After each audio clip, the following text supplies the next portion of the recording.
Hello, नमस्कार, good evening. एक बार फिर से स्वागत है आप सभी का जीएस फाउंडेशन यूट्यूब चैनल पर।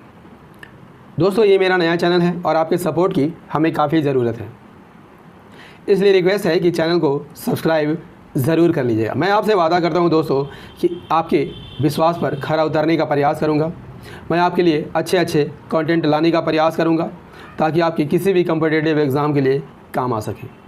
तो दोस्तों, आज के सेशन में हम लोग करेंगे इंडियन पॉलिटी, और इंडियन पॉलिटी के मोस्ट इंपॉर्टेंट 15 MCQ हम लोग डिस्कस करेंगे। इसके साथ आपको मिलेगा फुल एक्सप्लेनेशन। तो दोस्तों, यदि आप SSC, railway, state PSC, SSC CGL, CHSL, MP PSC, UPSC, railway या पुलिस के एग्ज़ाम की तैयारी कर रहे हैं तो ये वीडियो आपके लिए काफ़ी खास होने वाला है, क्योंकि मैंने इस वीडियो में उन्हीं प्रश्नों को शामिल किया है जो परीक्षा में बार बार पूछे जाते हैं। तो चलिए दोस्तों, आज के सेशन की शुरुआत करते हैं अपने पहले प्रश्न से। पहला प्रश्न है, लोकसभा का सदस्य बनने के लिए न्यूनतम आयु कितनी होनी चाहिए? तो सही आंसर हो जाएगा 25 वर्ष। लोकसभा का सदस्य बनने के लिए न्यूनतम आयु 25 वर्ष, जबकि राज्यसभा का सदस्य बनने के लिए न्यूनतम आयु 30 वर्ष होनी चाहिए। इसी प्रकार विधानसभा का सदस्य बनने के लिए न्यूनतम आयु 25 वर्ष और MLC यानी विधान परिषद का सदस्य बनने के लिए न्यूनतम आयु 30 वर्ष ज़रूरी है। अगला सवाल, दूसरा सवाल है, यूनाइटेड नेशंस में बड़े देशों द्वारा वीटो पावर का निर्णय किस समझौते में किया गया था? आप जानते हैं दोस्तों, बड़े देशों यानी फ्रांस, रूस, ब्रिटेन, अमेरिका और चीन के द्वारा वीटो पावर का इस्तेमाल किया जाता है। आपको यहाँ पर आंसर करना है कि वीटो पावर का निर्णय किस समझौते में किया गया था। तो यहाँ पर सही आंसर हो जाएगा ऑप्शन बी, डम्बार्टर ऑक्स सम्मेलन में वीटो पावर का निर्णय लिया गया था। यूनाइटेड नेशंस में बड़े देशों द्वारा वीटो पावर का निर्णय डम्बार्टन ऑक्स सम्मेलन में लिया गया था। नेक्स्ट सवाल, निम्नलिखित में कौन सा राज्य भारतीय संविधान की 6ठी अनुसूची में नहीं है? तो 6ठी अनुसूची में मणिपुर शामिल नहीं है। भारतीय संविधान की 6ठी अनुसूची में असम, मेघालय, त्रिपुरा और मिजोरम आदिवासी क्षेत्रों के प्रशासन का प्रावधान है। भारतीय संविधान में कितनी अनुसूचियां हैं? तो इसका सही आंसर हो जाएगा, वर्तमान में भारतीय संविधान में 12 अनुसूची हैं। भारतीय संविधान में मूल रूप से यदि आपसे पूछ ले कितनी अनुसूचियां थी, 8 अनुसूचियां थी।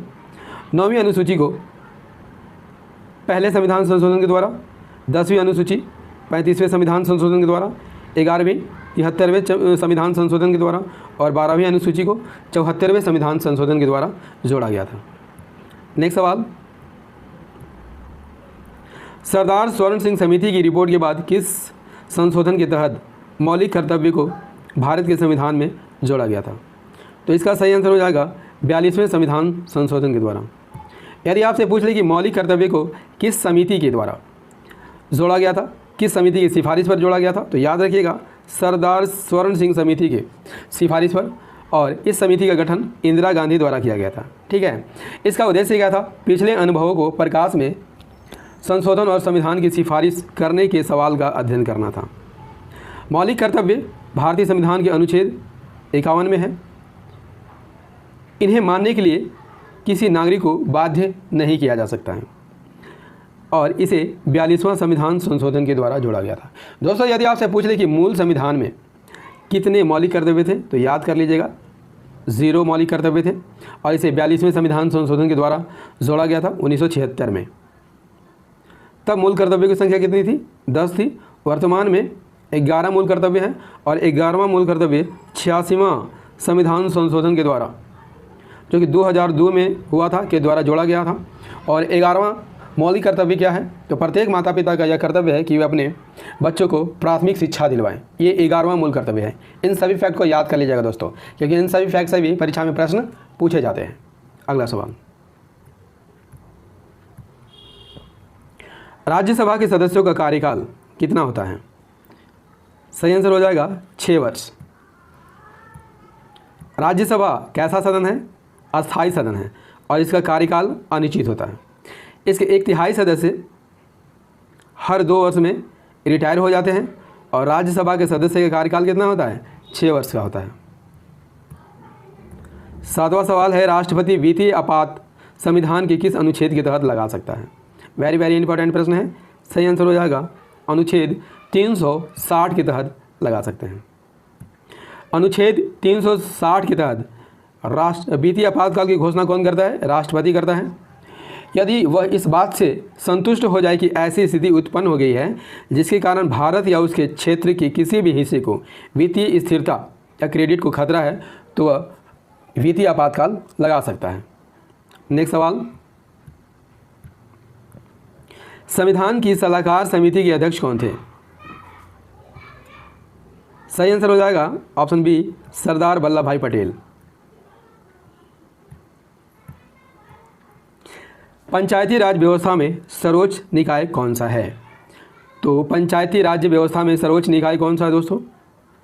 जिला परिषद सर्वोच्च निकाय है।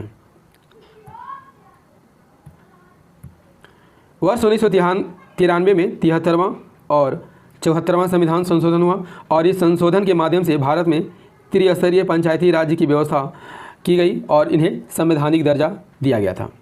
त्रिस्तरीय पंचायती राज व्यवस्था में ग्राम पंचायत ग्राम स्तर पर होता है, पंचायत समिति ब्लॉक स्तर पर और जिला परिषद जिला स्तर पर होता है। ठीक है, अगला सवाल कर लेते हैं।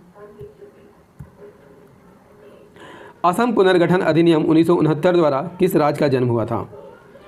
यहाँ पर सही आंसर हो जाएगा मेघालय का जन्म हुआ था। मेघालय की स्थापना असम पुनर्गठन अधिनियम 1969 के तहत हुई थी। अगला सवाल, भारत का सर्वोच्च न्यायालय अभिलेख न्यायालय होगा और इसमें खुद की अवमानना के लिए दंड देने की शक्ति होगी। ऐसा संविधान के किस अनुच्छेद में वर्णन है या लिखा गया है? तो सही आंसर हो जाएगा अनुच्छेद 129 के तहत अभिलेख सर्वोच्च न्यायालय एक अभिलेख न्यायालय होगा। भारतीय संविधान के अनुच्छेद 129 के अनुसार भारत का सर्वोच्च न्यायालय एक अभिलेख न्यायालय होगा और इसमें खुद की अवमानना के लिए दंड देने की शक्ति है। अगला सवाल, 61वें संविधान संशोधन 1988 द्वारा वयस्क मताधिकार की आयु 21 से 18 वर्ष कर दी गई थी। वयस्क मताधिकार की आयु किस अनुच्छेद में है? सही आंसर हो जाएगा अनुच्छेद 326 में है।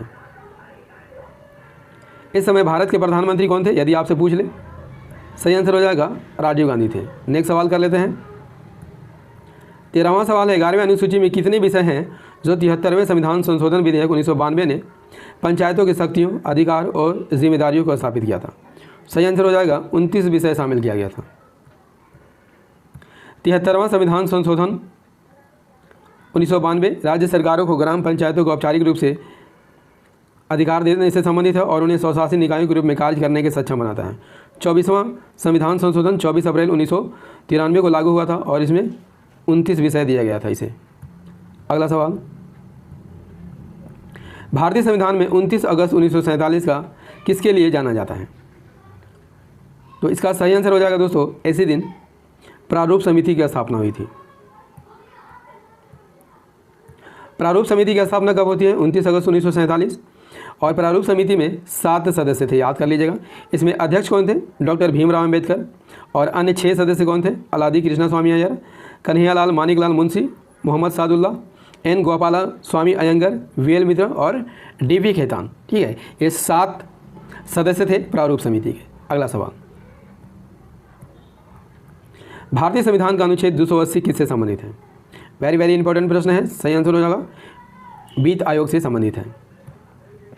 वित्त आयोग का जिक्र भारतीय संविधान के कौन से अनुच्छेद में है? 280 में है। और यदि आपसे पूछ ले कि पहले वित्त आयोग की स्थापना कब हुई थी?